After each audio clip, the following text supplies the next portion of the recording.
That's Nick. And that's Joseph. And today we're here to talk about Spin Me Round, the fifth film directed by Jeff Baena, which premiered at the 2022 South by Southwest Film Festival and is being released courtesy of IFC Films on August 19th, 2022. Do we know Jeff's other films? Yes, and so do you. I've actually seen all his other films. His debut was Life After Beth in 2014, starring his wife, Aubrey Plaza. Joshi, The Little Hours, and Horse Girl in 2020. All of those premiered at Sundance, I believe. You told me I really liked Horse Girl. Yeah, we reviewed it. It's on record. I think you liked it more than I did, actually. Okay. Which starred Alison Brie, she co-wrote that film. She also co-wrote this film. What did you think about it? I laughed quite a bit in the first maybe 45 minutes, and then I think it falls off a cliff. I feel the same. And the title confounds me. There's no reference to Dead or Alive Pete Burns that I thought there would be. Yeah, the title I can't make sense of. Yeah. In anything more than a generic sense about being discombobulated in love. The basic story is there's a woman named Amber, played by Alison Brie. Mm-hmm. She's the manager of a restaurant called Tuscan Grove. In Bakersfield. It's supposed to be a chain like Olive Garden. Mm-hmm. So she's told one day by her boss, who I'm assuming is like the franchise owner, played by Lil Rel, that he nominated her for this annual excursion to Italy to meet... Or to just experience Italy, and then they'd have like a week-long program. It's called the Exemplary Managers Program. It's made to sound like this beautiful retreat at this gorgeous George Clooney-like villa. So she's, of course, super excited. We see her meet her best friend, played by... Ego Nwodim from SNL. And they're talking, and her friend is like, girl, I know you really want to just go out there and fall in love. Because we find out Amber's recently, like, single. And Amber admits, like, well, yeah, secretly, like, that's what I'm hoping happens. So she gets out to Italy, and immediately it's weird. The driver of the shuttle is also, like, the person who's going to be running the retreat. And he immediately takes their passports. Craig, played by Ben Sinclair of High Maintenance. So, of course, as the audience, we're like, something weird's going to happen. They drive up to this beautiful villa, and they're all excited. And he's like, oh, no. Y'all are staying across the street at this, like, raggedy-ass hotel. So the retreat starts, and it's bootleg. Like, they're just in some conference room going over ingredients on some basic entrees. When the CEO and founder of Tuscan Grove shows up, a man named Nick, played by Alessandro Nivola, and his assistant Kat, played by Aubrey Plaza. And Nick is immediately smitten by Amber. So Aubrey Plaza goes up to her and says, hey, come out and have a smoke with me. And she convinces her to go out. They hang out. Then she says, like, oh, the next day I want to take you somewhere. And Kat... And it's a secret, and Kat takes Amber to Nick's yacht. And Amber and Nick spend the day on his yacht and basically fall in love. The next day they go to like a party at Fred Armisen's house. Who's a sculptor. Who's playing a sculptor. And that's really weird. We can get into the details. But she gets upset and leaves. And then her and Aubrey Plaza's character have like a wild night out, which is probably the best sequence in the film. Mm-hmm. And it ends with them making out. And it seems like Amber's into it as well. But Amber says, no, I can't because I have a thing with Nick. And Aubrey Plaza's character is like, girl, that man is playing you. You know how many girls I bring to him? Like, this is a daily thing. You mean nothing to him. I actually like you. And Amber gets upset. And then that's kind of when Aubrey Plaza's character just vanishes, which is when the film falls off. Mm-hmm. But to wrap it up, we find out that because then some other female characters who are part of the retreat go missing. And then one of the male characters is worried. And then Amber and this male character start trying to sleuth about. Dana, played by Zach Woods. And they think that because Nick's villa is nearby, they go snoop around. And they think they see like machine guns and one of the missing women being like bound. Like they're going to murder her. But that's not what's happening. What's happening is what we actually assumed, because earlier in the film, when Amber's hanging out with Nick and when they're at this party, several characters say to her, like, oh, you seem open-minded, you know, like they say it multiple times. So obviously we're thinking it's going to be like a sex Oh, I'm like, this is a swingers orgy, eyes wide shut kind of thing. a pit of swingers, yeah. That's what it is. So this CEO has created this program to bring women out to this area, and then he sort of picks who he likes and invites them to this orgy. So the woman who they saw like bound, like she's about to be murdered, Lauren Weedman. who's she's just on some BDSM shit, and then the machine gun is not a machine gun; it's like an automatic like dildo gun, yeah. So Amber sees what's happening, and then she just like makes her way back home when the retreat's over, and Nick shows up to Bakersfield because clearly he was kind of impressed by her because she sort of treated him differently than most women do because she kind of rebuffed him, and then she rebuffs him in the restaurant, and the final scene is him having been rejected but looking at her like he still wants her at the end. Yeah, I was disappointed, but can we just... I didn't like that immediately when we get to Italy and the driver takes their passports. Knowing that nothing nefarious is going on made me just feel like that was a really cheap move. Well, it's a really cheap move in that nobody says, I don't think so, that's my passport. Like, who would... Right. It's just like, okay. None of them said, no, that I'm not losing. However, the best part of that scene is Molly Shannon's character, Deb, is like Debbie Downer because she loses her luggage. You know, like the airline doesn't have her luggage, so she's complaining about it. I thought she was a bright spot. She's a bright spot, and it's also clear that because she lost her luggage, she lost her medication, and then whatever medication in Italy is interesting because you have access to things that maybe you wouldn't think so, because we see her buying some stuff over the counter and it sends her off in a loopy tailspin. Yeah, her psych meds were in the suitcase. But then we go from that scene to everyone in this group retreat like introducing themselves. I thought that was funny. It's good. You have Ayden Mayeri as Beth from, she's also an SNL alum. Debbie Ryan plays Susie. Tim Heidecker of Tim and Eric's is Fran. I thought Fran was funny. I thought everyone who's part of all the actors did a good job with what they were given. Who's the lady who played Liz Bentz, the chef? That's Lauren Weedman. Oh, I thought she looked like if you mixed Laura Dern and Laura Linney together. And she had this awful blonde, lots of L's, platinum blonde hair. You know her as the friend from Looking.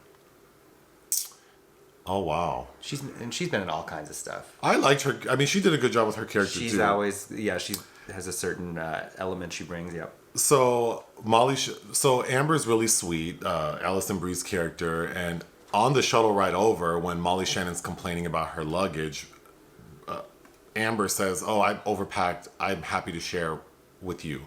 So we get a scene with Molly Shannon in Amber's room, like picking out clothes. I thought that was funny. Molly Shannon's very funny. Molly Shannon's great in everything. And then I thought it was funny because it's clear like she's mentally unstable and she's talking because she's married, but she wants to go out and flirt, but it's okay. And I thought that was funny. And then there's a line where she says like, "I want to like sew my oats or something," and all I could think about was, "Bitch, you're not sewing oats in my clothes, like not my borrowed clothes."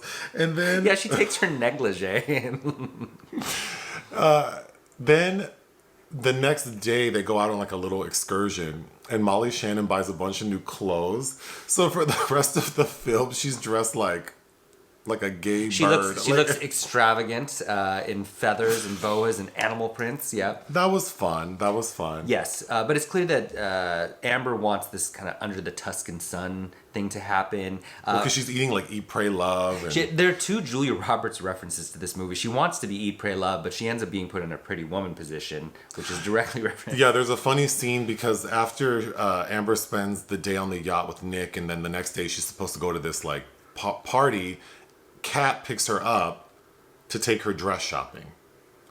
And then, of course, Alison Brie looks fantastic in this red dress, but she sees the price tag and goes, "I can't afford this." And then the shop person makes a comment like, "Oh, something, pretty woman."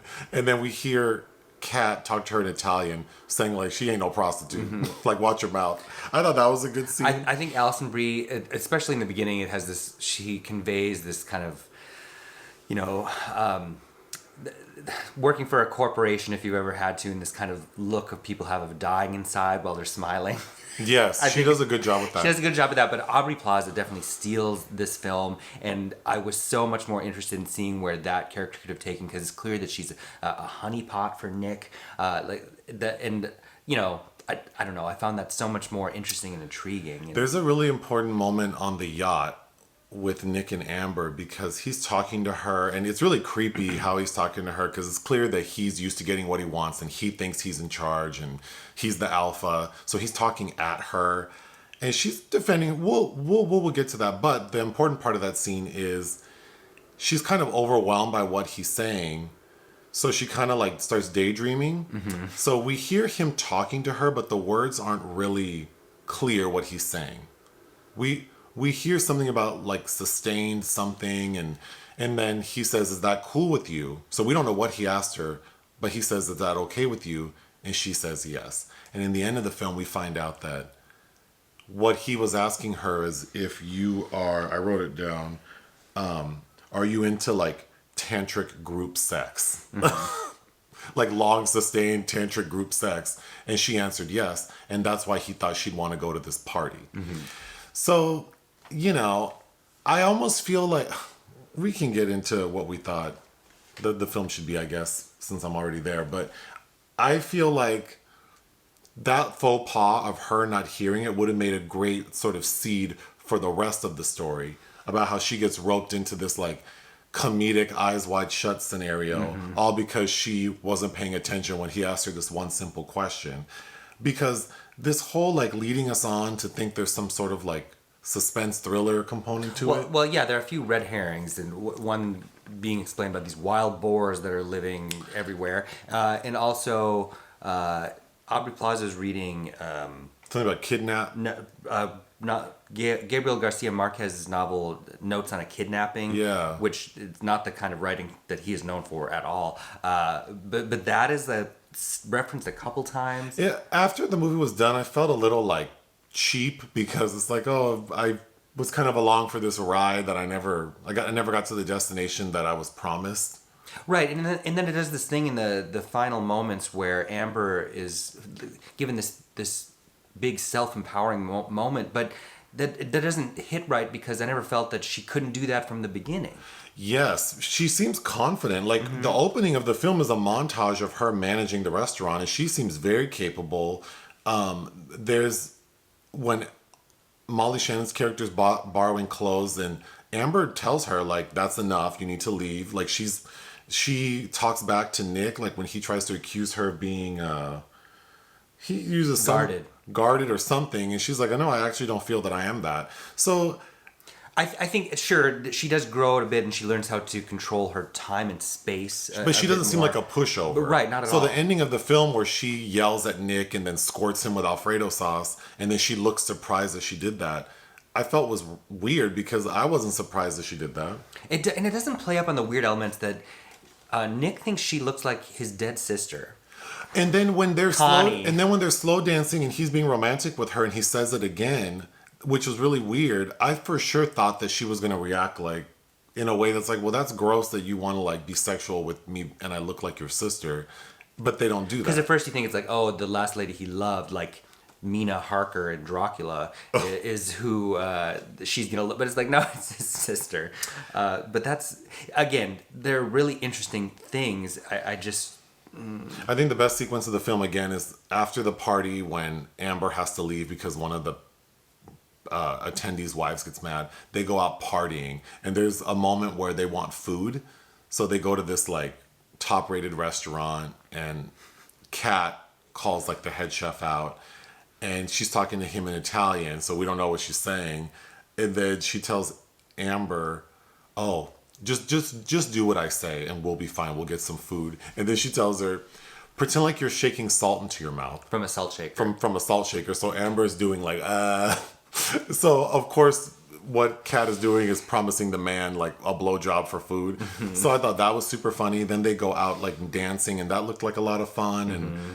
And Kat gets mad at some guy pushing up on Amber, and then after that they make out. Yeah, Kat is definitely.